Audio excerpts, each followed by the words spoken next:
नमस्कार, मैं प्रवीण और आप देख रहे पब्लिक मीटर। दोस्तों, वीडियो में बात करेंगे कि चुनाव आयोग पर गंभीर आरोप लगाते हुए चुनाव आयोग के ही एक अधिकारी ने क्यों अपने पद से इस्तीफा दे दिया और खरी खरी सुनाई है किस प्रक्रिया को लेकर और अपनी अंतरात्मा की बात क्यों की। ये क्यों कहा कि अपनी अंतरात्मा की सुनते हुए ये काम मैं नहीं कर पा रहा। वहीं ममता बनर्जी ने मुख्य चुनाव आयुक्त ज्ञानेश कुमार को चिट्ठी लिखकर अब क्या सुनाया है। नई चिट्ठी में जो बात चुनाव अधिकारी ने की थी पद से इस्तीफा देते हुए, उसी बात को ममता बनर्जी ने भी दोहराया है। पूरा मामला आपको बताते हैं। पश्चिम बंगाल में किस क्षेत्र का यह मामला है, किस अधिकारी ने इस्तीफा दिया है, यह खबर आप देख सकते हैं। असली वोटरों के नाम हटाए जा रहे, यह कहकर बंगाल में चुनाव अधिकारी ने दिया इस्तीफा। खड़ा हुआ नया विवाद। और क्या विवाद खड़ा हुआ है, क्या आरोप लगाए हैं मौसम सरकार नाम के एक अधिकारी ने। पश्चिम बंगाल में चल रहे एसआईआर में लगे एक असिस्टेंट इलेक्टोरल रजिस्ट्रेशन ऑफिसर यानी एईआरओ के इस्तीफे के बाद विवाद खड़ा हो गया है। उन्होंने आरोप लगाया कि कई असली वोटरों के नाम वोटर लिस्ट से हटाने की कोशिश की जा रही है। उन्हें बेवजह लॉजिकल डिस्क्रिपेंसी मामलों में डाला जा रहा है।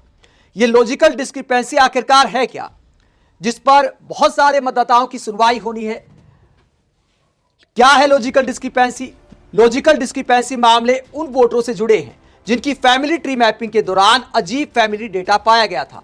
अधिकारी ने आरोप लगाया कि लॉजिकल डिस्क्रिपेंसी देश की बड़ी आबादी को बाहर करने की साजिश है। लॉजिकल डिस्क्रिपेंसी माने फैमिली ट्री में मालो को कागज कम है, कागजों को लेकर डाउट है, तो ऐसे लोगों को सुनवाई के लिए बुलाया जा रहा है। और मौसम सरकार की निगरानी में जिन लोगों की सुनवाई होनी थी, कहां पर उनकी ड्यूटी लगाई गई थी और कितने लोगों की सुनवाई होनी थी, वो भी आपको बता देते हैं। मौसम सरकार बागनान ब्लॉक नंबर 2 के ब्लॉक आपदा प्रबंधन विभाग में एक अधिकारी हैं। बागनान ब्लॉक नंबर 2 में लॉजिकल डिस्क्रिपेंसी पर सुनवाई 14 जनवरी को शुरू होने वाली है। उस ब्लॉक में ऐसे मामलों की संख्या लगभग 24,000 है। यानी 24,000 ऐसे मतदाताओं की सुनवाई होगी जिनकी फैमिली ट्री को लेकर डाउट है, कागजों को लेकर डाउट है और बहुत सारे कागज मांगे जा रहे हैं। क्या क्या कागज मांगे जा रहे हैं और क्यों ये गरीब मतदाताओं के साथ गलत है, अपनी चिट्ठी में खुलकर बयां किया है मौसम सरकार ने। क्या कहा है चिट्ठी में, पहले वो आपको सुनाते, उसके बाद ममता बनर्जी ने मुख्य चुनाव आयुक्त को जो चिट्ठी लिखी वो भी पढ़कर आपको सुनाएंगे। ये चिट्ठी मौसम सरकार ने एईआरओ ने अपने पद से इस्तीफा देते हुए अधिकारियों के नाम लिखी है, चुनाव आयोग के नाम लिखी है। और क्या कहा है? महोदय, सादर निवेदन है कि वर्तमान परिस्थितियों में एईआरओ लॉगिन में लॉजिकल डिस्क्रिपेंसीज की प्रक्रिया शुरू होने के बाद मैं अब एईआरओ के रूप में काम जारी रखने में असमर्थ हूं। इसके पीछे निम्न कारण है। पश्चिम बंगाल में 2002 की मतदाता सूची के पीडीएफ को सीएसवी में बदलते समय कई तकनीकी और आकस्मिक गलतियां हुई।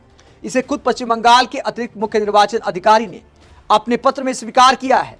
2002 की मतदाता सूची में दर्ज नामों की वर्तनी को पवित्र मान लिया गया, जबकि बाद में चुनाव आयोग के नियमों के अनुसार फॉर्म 8 के माध्यम से कई नाम सही किए गए थे। इसी वजह से कई मामलों में पिता के नाम का मिलान गलत हो गया। तो यहां पर कहने का मतलब यह है कि 2002 की मतदाता सूची को सही मान लिया गया, जबकि उसमें करेक्शन भी हुए थे, बहुत सारे लोगों ने करेक्शन भी किया था। इसीलिए नाम में जो फर्क आ रहा है उसे लेकर लॉजिकल डिस्क्रिपेंसीज के मामले बढ़ते जा रहे हैं। आगे मौसम सरकार कहते हैं कई मामलों में 2002 की सूची में दर्ज उम्र और लिंग भी गलत थे, जिन्हें बाद में फॉर्म 8 के जरिए ठीक किया गया था। कई मामलों में मतदाताओं के नाम YA जैसे अजीब शब्दों में दर्ज थे। भारत में ऐसे नाम वाले लोगों को ढूंढना लगभग असंभव है। तो लोगों के नाम तक गलत थे 2002 की मतदाता सूची में, जिसके आधार पर अब कागज मांगे जा रहे हैं। इसे लेकर मौसम सरकार ने सवाल उठाए हैं। आगे वो कहते हैं, उपरोक्त तथ्यों को देखते हुए एक जिम्मेदार नागरिक होने के नाते मेरा मानना है कि इस तरह की लॉजिकल डिस्क्रिपेंसीज का कोई तर्क नहीं बनता।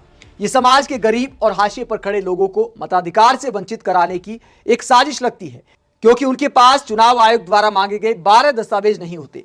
पश्चिम बंगाल में ज्यादातर आम लोगों के पास सिर्फ मतदाता पहचान पत्र, आधार या राशन कार्ड ही होते हैं।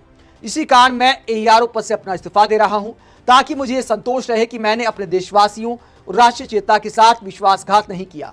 साथ ही मैं ये भी स्पष्ट करना चाहता हूं कि चुनाव आयोग द्वारा मुझे भविष्य में जो भी अन्य जिम्मेदारी सौंपी जाएगी उन्हें निभाने के लिए मैं तैयार रहूंगा।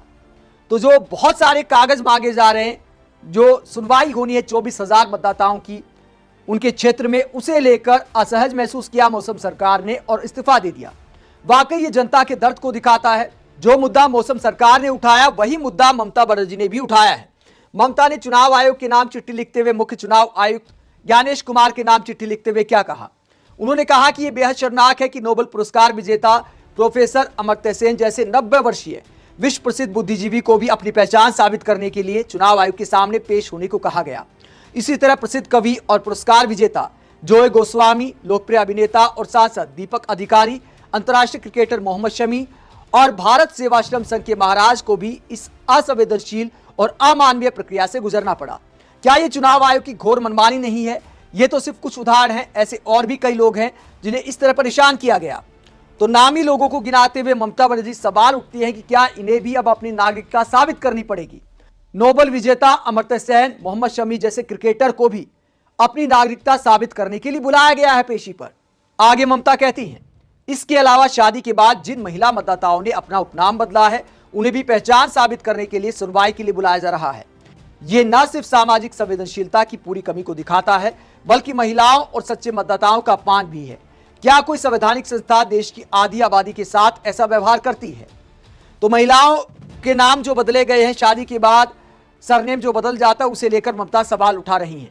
आगे ममता कहती हैं, यह भी सामने आया है कि तथाकथित लॉजिकल डिस्क्रिपेंसी के नाम पर चुनिंदा इलाकों को राजनीतिक पक्षपात के तहत निशाना बनाया जा रहा है। इन विसंगतियों की संख्या दिन ब दिन बढ़ रही है। यह बताया गया है कि पश्चिम बंगाल में इस्तेमाल किया जा रहा पोर्टल दूसरे राज्यों से अलग है। इसके अलावा इन मामलों के निपटारे के नियमों को बैक एंड से बार बार बदला जा रहा है, जिससे अधिकारियों में भारी भ्रम पैदा हो रहा है। ये राज्य के योग्य मतदाताओं को मताधिकार से वंचित करने की एक सोची समझी साजिश लगती है। तो ममता बनर्जी भी साजिश का आरोप लगाती हैं और ये सवाल उठाती हैं कि कितने लोगों को परेशान किया जा रहा है। कागजों के नाम पर वोट काटने का खेल खेला जा रहा है, ये ममता ने आरोप लगाए हैं। आगे ममता कहती हैं, नाम की मामूली स्पेलिंग या उम्र से जुड़ी छोटी गलतियों के आधार पर लोगों को सुनवाई के लिए बुलाया गया है। आगे स्पेलिंग मिस्टेक को लेकर ममता उदाहरण देती हैं और कहती है कि कुमार की जगह कुमार या कुमेर लिखा होना, या माता पिता और बच्चों की उम्र में 1-2 साल का अंतर होना। क्या ऐसी छोटी छोटी गलतियों के लिए लोगों को परेशान करना, उनकी रोजी रोटी छिन जाना और मानसिक उत्पीड़न सही है? इन अत्याचारी कार्रवाइयों से आखिरकार आम लोगों को जो नुकसान हो रहा है उसकी भरपाई कौन करेगा? तो ममता बनर्जी ने मुख्य चुनाव आयुक्त से सवाल किए हैं कि इतने लोगों को आखिरकार सुनवाई के लिए क्यों बुलाया जा रहा है? छोटी छोटी गलतियों पर भी लोगों को पेश होना पड़ेगा। ऐसी गलतियों को तो चुनाव आयोग को खुद ही सोच समझकर दुरुस्त कर देना चाहिए। आप इस पूरे मसले को लेकर क्या सोचते हैं? कमेंट बॉक्स में अपनी राय जरूर दें कि एक तरफ चुनाव आयोग कहता है, मुख्य चुनाव आयुक्त कहते हैं कि मतदाता सूची को शुद्ध करने के लिए एसआईआर किया जा रहा है, जबकि प्रक्रिया ऐसी है कि बहुत सारे लोग तो झमेले में शायद अपना वोट बचा भी नहीं पाएंगे। यह विपक्षी दलों का आरोप है। कमेंट करके जरूर बताएं, साथ ही चैनल को सब्सक्राइब भी करें। नमस्कार।